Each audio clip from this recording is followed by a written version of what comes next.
Hello everybody, welcome back to another video. This video is going to be about my mini ACA P-50, and I'm going to be going over some parts on the Siren that I've added that are custom editions, and some electronics which I've put into this thing to make it more realistic, and some other design changes, or not really design changes, but additions to the Siren that I find worth noting, and some things I will be seeing at Siren Cons, some future plans for future plans that you should be seeing at Siren Con and whatnot. So first off is you can see some decals are starting to form around the Siren, and that's primarily seen as the rotation stickers right here on the front lip of the horn. You even got a decal on the slip ring cover down here.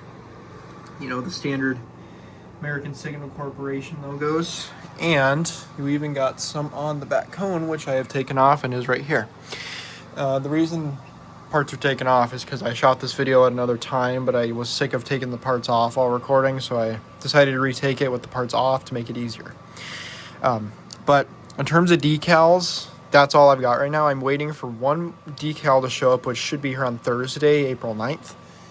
Which is the one that goes right below this one. Like if you were to look at a video of Hudson, there's a sticker right below the warning label. I'm waiting for that one. And I have the wear ear protection and two more blue ASC decals that go right here on this front cover for the Rotator. But the reason that this is taken off, which I will go over in a minute, I've had to take it off so you can see the inside. But yeah, so I'm going to go over other parts right here. So here is the motor chopper assembly, and you may notice that there is a sleeve over this right now. So the reason the sleeve is on there is I felt like with this cooling fan, when it pulls in air, that it pulls in air from just anywhere. Like it could be from right here where there's not really much air to take in from the motor, or just anywhere else where it doesn't direct airflow to the fan very efficiently. So I made a little sleeve cover right here. Of course, I had to break some of this off because this sheathing right here for the wires was in the way, and I didn't feel like cutting it off, so I just broke it off so it could fit. So I made a little sleeve so that the airflow, whenever it gets sucked in through, say, here or over here, it goes right into the cooling fan, the intake, and then gets shot out, which it probably doesn't do a whole lot considering there is a gap right here in between, but that's such a little gap that I don't feel like it really does anything. And as far as I've felt, the motor getting hot and, with this thing running, it seems to keep it a tad cooler than it does without this, which is not something not everybody has to do. This is just kind of a custom thing that I did, self project, prototyping, whatnot. Although in the future I might make a like a remixed page on printables about this and some other things if you want to do this to your P-50, because this is all just self-experimentation stuff. So you don't have to do this. This is just all I wanted to try doing, so that's just a note for that. And you can even see all of this hot glue on the weight pack to get it balanced, which it probably doesn't need this much, but this is what I had to do to get it balanced, at least to my preference, and whatnot. So that's pretty much the chopper assembly. There's not a whole lot to go over other than that. I put the eye bolt in there because I felt like it. And of course you have the sleeve, and then you have all the wires that are just glued together, and there's not really much else to talk about in the front. Of course, the screen I replaced, I made a post about that. Nothing different with the rotor. It's pretty much all the same. Nothing really different there. Try to get a shot of the rotor quickly. Right there. A little spin up in the back.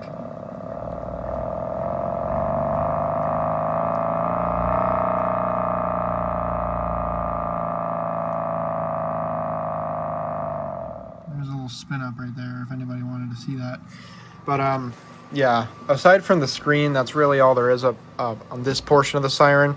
Although there's a lot going on down here, the Rotator section, that I feel like will be interesting to everybody. So, of course, you have the standard essentials, like you have the Rotator motor, the gearbox part that goes up to the clutch, or the gear-driven part right here that spins at about 5 RPM on 12 volts, as you can see, it says right there.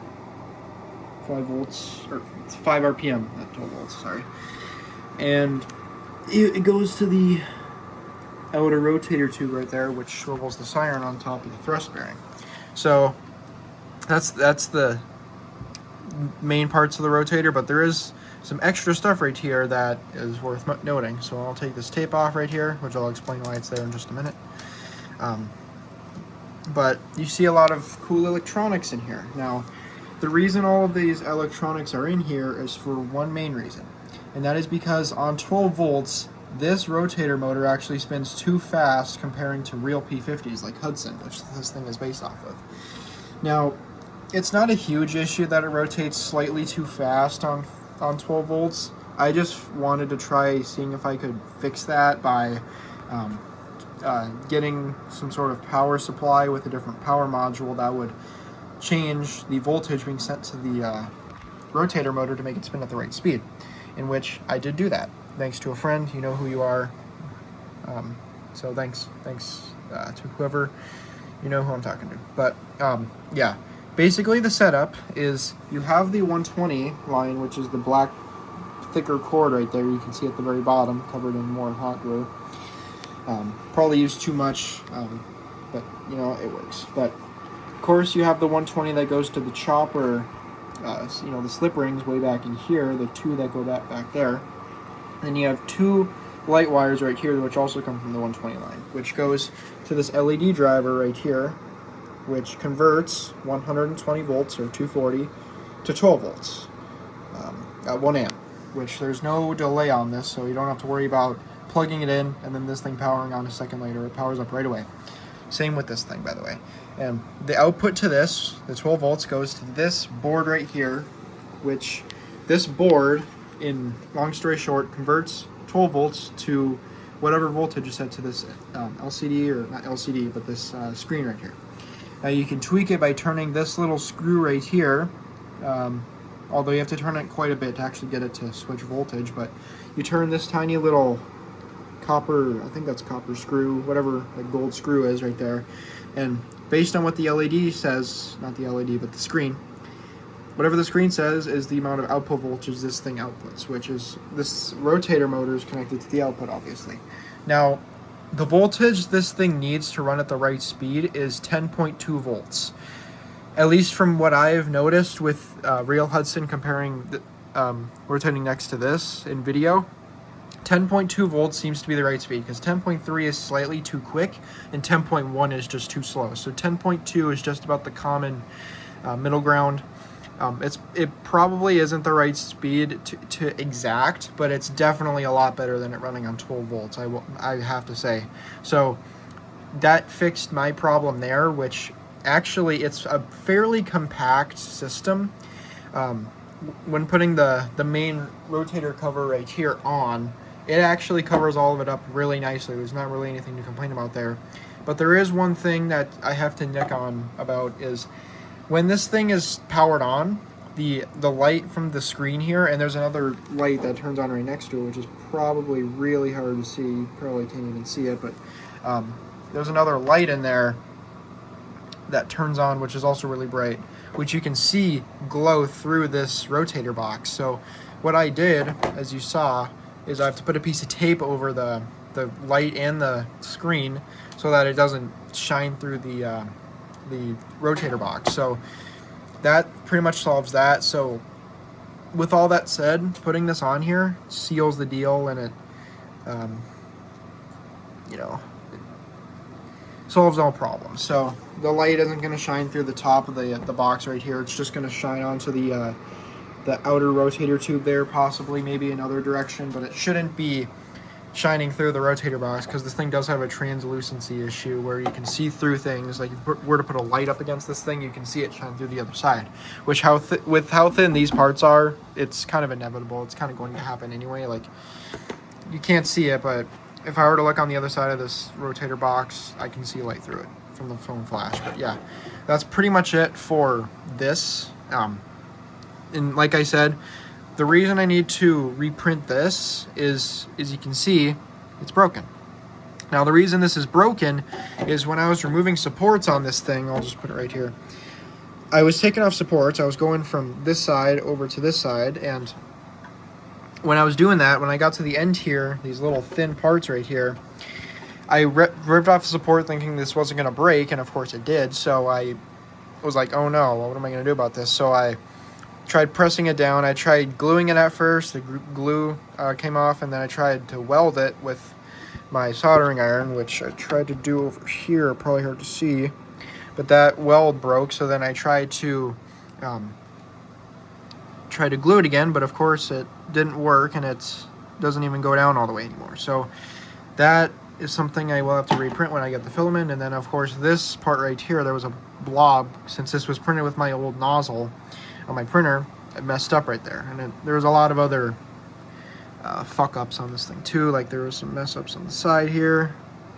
I mean, other than that, it's not too bad, but this part definitely could have been printed better, and it will be printed better when I get the filament, because I have a newer nozzle on. That's not the stock nozzle. That was about 4 months old at the time. So this will be fixed. The back cone is fine. Of course, like I said, it needs to just have those decals on the back, and this part will pretty much be done. I did also clean up some welds on it too, so it's a little bit more structurally sound. It's not just the part where I just went along it. I actually went back and forth to actually seal the deal and keep it together, and that's pretty much it for this cone. So the cone is good, and after I get the decals, that should be it for at least the Siren head. Now, there is one more thing that I will kind of tease to everybody, see if you can guess what it is.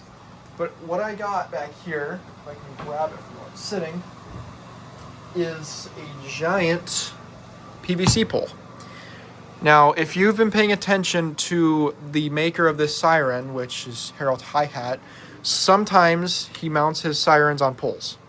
You can take a guess at what I'm doing with Mini Hudson here.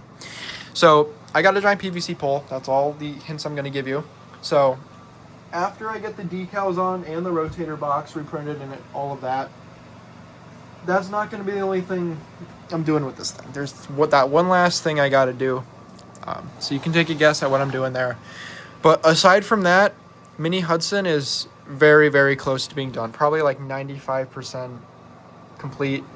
In terms of the Siren itself, of course, my special project is still not even close to being done because I don't even have the filament yet to print. But yeah, that's pretty much it for the electronic components, explanations, and overview of the Mini P-50 as of right now, or Mini Hudson, whatever you want to call it. But it should be done soon, and I hope for it to be done at least by the end of this upcoming week, in terms of the head, obviously. But that should be everything I got to talk about. So just stay tuned. I might make a post whenever I get the head done, and then I'll make a test video or kind of a release video of the head being fully done and ready for SirenCon. Although I'm still kind of stressing because I got to figure out how to fit this whole Siren in my mom's car with the extra thingy that I just teased to y'all. So I'll have to figure that out. But in terms of that, everything is basically complete. It's all a matter of just printing and getting everything put together. So that's pretty much it for this update video on Mini Hudson or the Mini P-50, whatever you want to call it. So that's pretty much it. So peace out.